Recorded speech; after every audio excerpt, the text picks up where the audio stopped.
Welcome to Instant Reactions after Sunday Night Football between Cowboys and the 49ers. You could tell it's a little dark here. We got the candles in the background. I got a lamp on. Just getting right for spooky season, Kyle.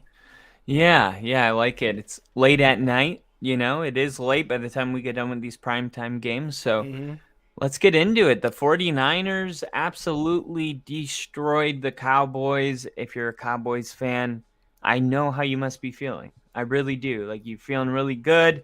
You're feeling ready for the big game, and then your team's not ready for the big game. And yeah, I mean, we kind of talked about it a little bit, but back to the drawing board for the Cowboys, or is this just a bump in the road? Dude, I don't know. I think it's we just had this conversation towards the end of the game, but I really do think it is back to the drawing board for the Cowboys. Why do I say that? Because not only did they lose to the Cardinals, which again was a game where we were like, you know what? It was just one of those, like you I think you even said it. It's like a trap game. It's one of those trap games for the Cowboys. They were doing so well going into that game that they kind of just needed to be humbled, and they were. And then they came out and destroyed the Patriots 38-3. Coming into this game, we were so hyped for it. We did not expect the type of just domination the 49ers were going to have. We expected the 49ers to win, but we didn't expect the domination. And if the Cowboys had come in and put up, at least 30, 42-30, this would be a respectable loss. But back to the drawing board for me, because the Cowboys got absolutely exposed by one of the best offenses in the game and one of the best defenses in the game. The Cowboys were first in defense as far as points allowed with about 11 points. That was over with early into the second quarter. So exposed. Cowboys, I don't know what you got to do, but the injuries aren't helping, but this is a bad day for the Cowboys. Yeah, and when it comes to stopping the run, San Francisco was amazing. 57 total yards rushing if you include running backs or the quarterbacks. Tony Pollard only 29 yards on 8 carries, 3.6 yards. But it's interesting because when you see a team completely dominate at the line of scrimmage, sometimes by the end of the game, you're like, man, they couldn't run at all. But then you look and there's only 8 attempts for Tony Pollard on the entire night.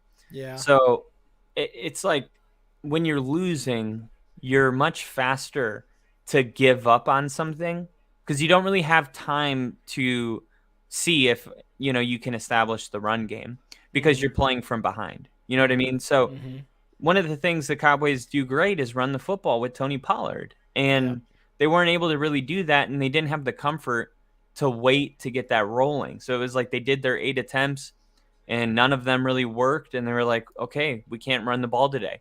But maybe they could have ran the ball had they stuck with it. Do you think that was a bad decision for the Cowboys to kind of go away from running the ball really heavy because they didn't run that much? Definitely 8 attempts for Pollard. Surprising because I did think they ran the ball a little bit more, but also you look at the 8 attempts and you're like, oh, that's actually when you when you probably look at the time of possession, you're like, oh yeah, that probably does check for the time of possession they had because by the time we got to the I believe the fourth quarter, the San Francisco 49ers had 30 minutes time of possession to the 15 of Dallas. Right. So, and whatever it was in the fourth quarter was probably, they were already playing from behind, like you said. So it was difficult to establish that run game. And they found themselves passing a lot, which contributed to Dak Prescott throwing 3 interceptions there late in that game, which basically sealed the fate for the Cowboys.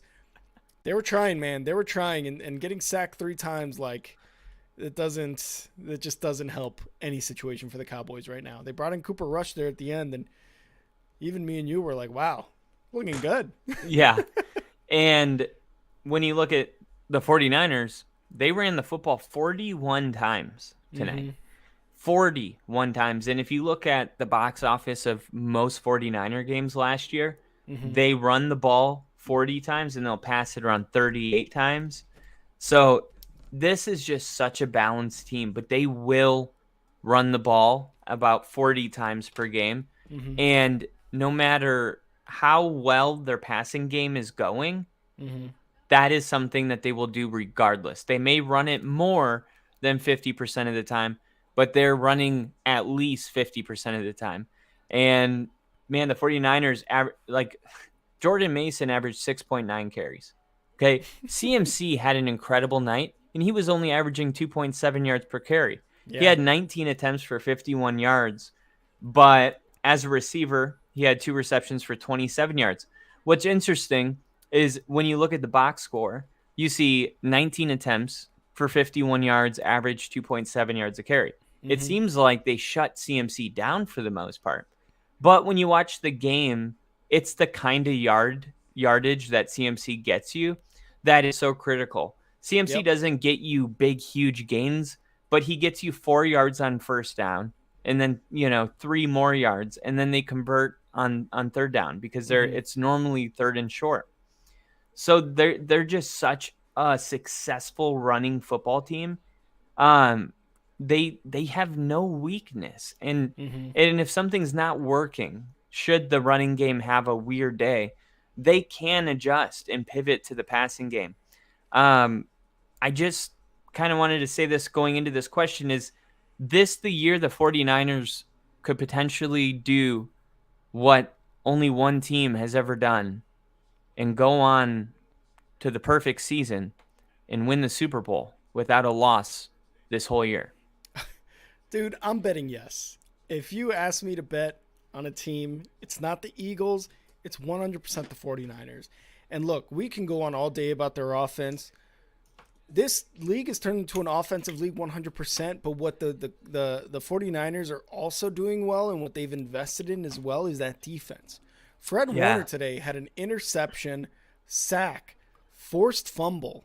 That guy was all over the field, and he is one of the top linebackers in the league right now. And this is what a top linebacker does. Even Greenlaw had a sack. Bosa, we thought was good. Was gonna have multiple sacks. He had half a sack. Like when we're not talking about Bosa and we're talking about other defensive guys, that's how you know this defense for the 49ers is that damn good. And that's why I'm betting on them to go undefeated and going all the way to the Super Bowl with that undefeated record. Yeah, and I haven't really looked at their season or their schedule like game by game, but I'm Mm-hmm. I'm sure it's going to be tough. It's always tough, but right now this is just such an impressive team. And for the Cowboys, Dak Prescott, you talked about the interceptions. Mm-hmm. 14 for 24, 153 Yeah. yards, 3 interceptions. Um, do the Cowboys need to be worried about Dak Prescott? Yeah, and I think if you're a Cowboys fan or if you talk to a Cowboys fan, they'll say the same thing. This is what Dak Prescott turns into every single year. A guy who just gives up the ball in interceptions and is someone you get frustrated with. And, when they paid him, they're like, we have our guy. And for the most part, Dak is a good quarterback. He's someone I would want to have on the Bears because he's a pretty damn good quarterback.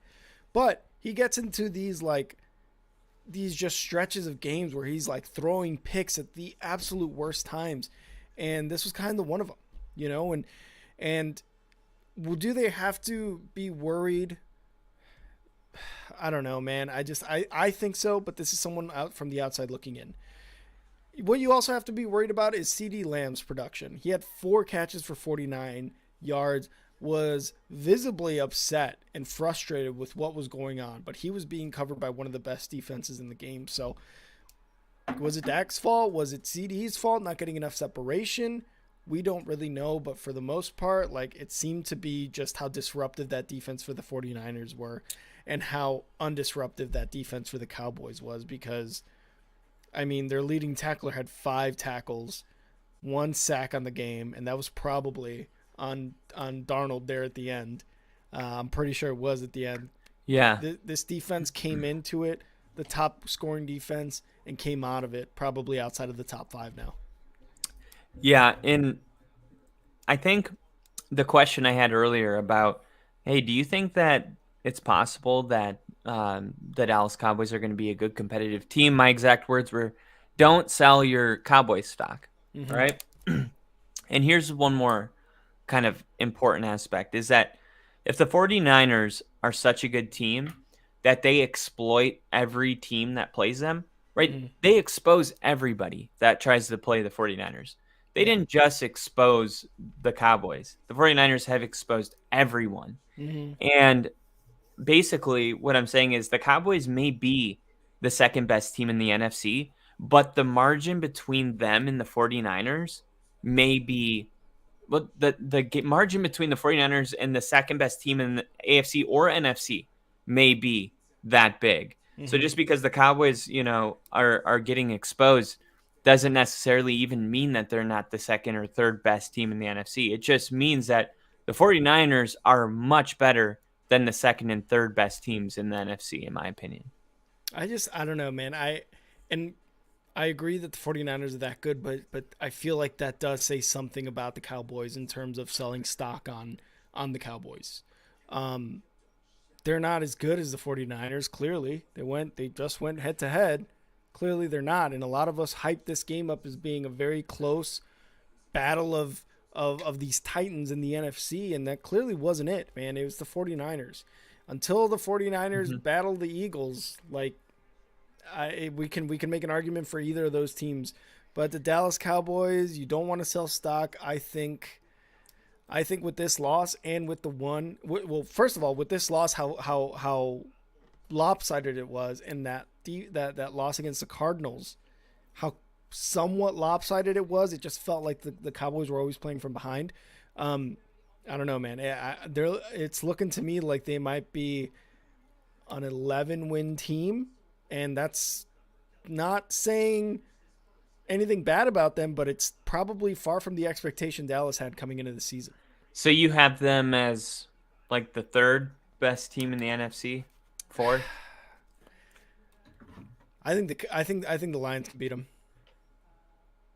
Me too. I think the Lions can beat them, and in that think the Lions are the only team that can play with the 49ers. Maybe. In that sense, it would probably be 49ers, Eagles, Lions, maybe Dallas, maybe Seattle. Maybe Seattle might be better than Dallas after this game. Maybe. I think both Seattle of them just are played right the there. Giants, so they looked really good. They did, and I think they lost to the Cowboys or I'm sorry, the Lions, or did they beat the Lions? They beat the Lions in overtime. Yeah, so in overtime, so it did take that extra time, right?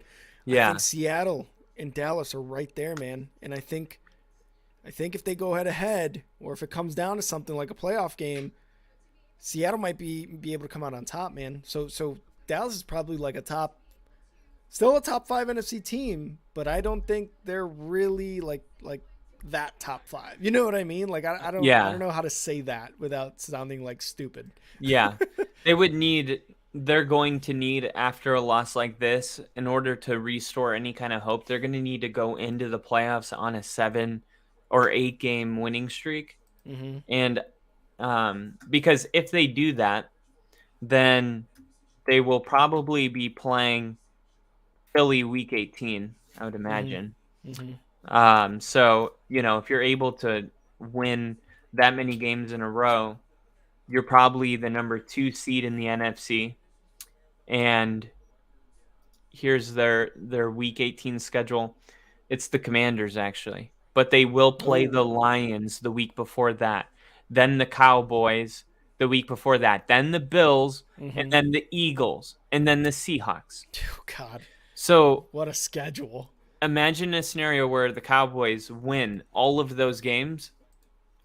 The NFL would be like, can this Cowboys team, this loss will be so far away and distant by Yeah. that time Mm-hmm. that it'll be a whole new excitement, even for the playoff game probably. But I agree with you. Dallas has moved their way down. They were Yeah. number 3, and now I have them moved down by like number 5. Yeah. I feel Yeah. confident. Don't give away your top five yet, but I agree they have moved down. Top 5 in the NFC. Oh, okay, Yeah, okay, yeah. yeah. Spoiler, they're not in my top 5. Top 5. Top 5. Spoiler, me neither. But Um, I am saying though, if you're a Cowboys fan, I don't think it's delusional for you to still believe in this year or believe in this season. yeah, It's not that yeah. bad. You know, I know what it's like to be that bad. It's And not what's that bad. and what sucks is they had some major injuries already to that defense, and even more so in this game. They lost one of their safeties. They lost Bland, which was the backup cornerback for Diggs. They lost Van Der Esch in this game. Who knows how long all those guys are going to be out? Although I think Diggs is gone for the season. Um, but the safety, Bland, Van Der Esch, who knows how long they're going to be gone? But I mean, that's it's a huge hit to their defense, who's a dominant unit, but they did not look dominant today, and those injuries may have really, really, accounted for that. Yeah, and we talked about how important. So we had our key matchups. I think you and I both had something in our I segment key matchups. Yeah, Cowboys defense versus the 49ers offense for me. And I said the Cowboys defense, and it might, yeah, I said someone's got to give, and it might be the Cowboys defense that ends up losing this matchup, and that's exactly what happened, man. Just too many Yeah, weapons, too many. way too many. Way too Mm-hmm. many. And I think next week for the 49ers, because if you look at the Cowboys schedule, it looks like really difficult. Mm-hmm. It's like, oh my God, they might get lucky to go 500 to end their last 7 games. Yeah. Um, so you're right about that. It's really hard to make the playoffs in the NFC, because we did say, oh, this is going to be a weak NFC. This isn't going Mm-hmm. to be a really, easy. Like, I was thinking maybe even a team with a losing record could get that third wild card spot. Mm-hmm. And the NFC is looking a little more competitive. I mean, you look at what the Rams are doing, Yeah. and you start thinking, the Vikings playing the Chiefs pretty close today. The Bucks are, they seem like they're doing all right over there. The Saints are, starting to stride in the right direction. It's Mm-hmm. not going to be easy for the Cowboys to make the playoffs. Mm-hmm. I still think they're a playoff team, but here's the thing.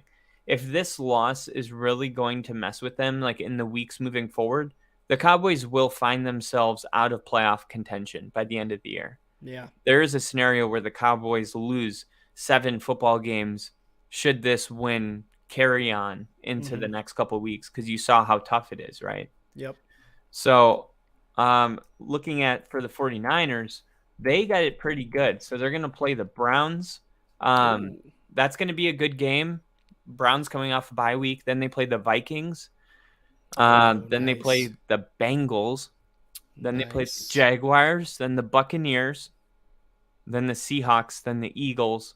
Then the Seahawks again. Then the Cardinals. Wow. Their next easy game for the 49ers comes December 17th. And that's at Arizona. So you could Yeah. hardly call that an easy game. Yeah, and I was gonna say like you could hardly call that because it's a division rival, regardless of their record. Division rivals are always gonna play you tough. Look at the Ravens and Steelers today, right? Yep. And then the Ravens on Christmas, There you they go. play. It's going to be a tough schedule regardless of who you're playing for the 49ers, but I think the 49ers are up to it unless they get beaten like convincingly like they beat the Cowboys. Even if they are a one-loss team and that loss is close, I'm still picking them, man. I'm still picking them. Like there's got to Yeah. be a huge turn of events for me to not pick the Niners here, but all right. Well, that was our post game. Kyle, did you have anything else to add for this instant reaction of the Cowboys 49ers? No, that's all I got. Good game by the 49ers, and I will just say after going through their schedule, if the 49ers do have a perfect season, there's no way that they're not your Super Bowl favorite because that is Yeah, a really tough stretch that they're 100%. about to go on. 100%. Well, we thought it was going to be a great game. It didn't really turn out that way. It just kind of turned out to be the 49ers kind of just, hey, let's put up 42 points real quick. And that's exactly what it was. So thank you guys for catching this instant reaction of Sunday Night Football. Also, if you were in the live stream of Sunday Night Football, thank you for being there for that as well. We will see you guys again. I will see you guys for Big League Chicago tomorrow, and then the live stream of Monday Night Football, and then our Monday episode right after that game. Kyle, I'll see you tomorrow, buddy. All right, brother. See you. See ya.